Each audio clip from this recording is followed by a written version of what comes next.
నేతి సున్నుండలండి ఎలా తయారు చేసుకోవాలో చూద్దాం. హెల్తీగా షాప్లో బయట కొనాల్సిన అవసరమే లేకుండా మన ఇంట్లోనే ఎలా తయారు చేసుకోవాలో ఈ వీడియోలో అయితే మీకు చూపిస్తున్నాను.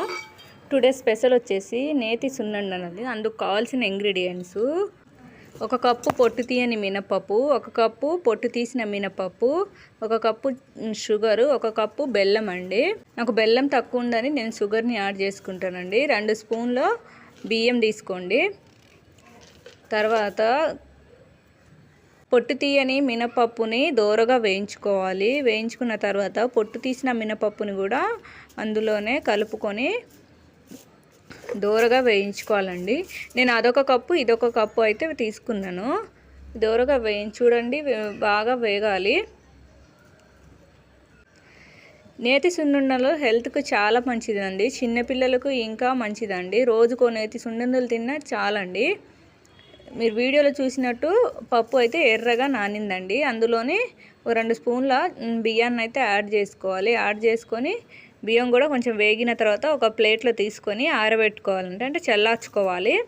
వేడివేడిగా అప్పుడే మిక్సీ పట్టొద్దండి. చూడండి, చల్లారింది. చల్లారినాక మిక్సీ జార్లో పెట్టుకొని అందులో 4-5 యాలకులు వేసుకొని మిక్సీ పట్టుకోవాలండి. అలా మిక్సీ పట్టుకున్నాక కొంచెం పిండిని పక్కన ప్లేట్లో పెట్టుకోవాలి. ప్లేట్లో పెట్టుకొని కొంచెం సగం పిండి ఉంచేసి అందులోనే షుగరు 1 కప్పు షుగరు 1 కప్పు బెల్లంని అయితే యాడ్ చేసుకోవాలండి. యాడ్ చేసుకొని మిక్సీ పట్టుకోవాలి. దీన్ని కూడా మరీ మెత్తగా కాకుండా కొంచెం బరకగా వచ్చేటట్టు చూడండి.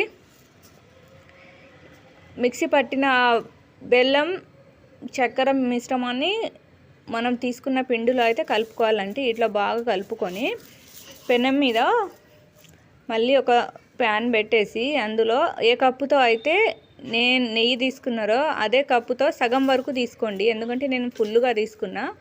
కొంచెం గోరువెచ్చగా అయ్యేంత వరకు ఉండనిచ్చి ఒక్కొక్క స్పూను కలుపుకుంటా చేయండి. అంటే లడ్డు లెక్క చేయండి. మొత్తం ఒకటిసారి కలిపితే ఏమవుతుందంటే లడ్డూలు అనేది తొందరగా కావండి, ముద్దలు కావు. చూడండి, ఒక్కొక్కటి రోజుకొకటి తిన్నా చాలండి. చిన్నపిల్లలనే కాదు, మనం తిన్నా హెల్తీకి చాలా మంచిదండి. నెయ్యి అయితే ఇప్పుడు చాలా హెల్తీకి మంచిదండి. ఇమ్యూనిటీ పవర్ పెరుగుతుంది ఈ నేతి సున్నుండలు తింటే. పిల్లలైతే ఆగుతూనే లేరండి. నేను తింటా అంటే నేను తింటా అన్నట్టు వాళ్ళు పట్టుకుంటున్నారు. లైక్ అండ్ సబ్స్క్రైబ్ చేయడం మాత్రం మర్చిపోకండి.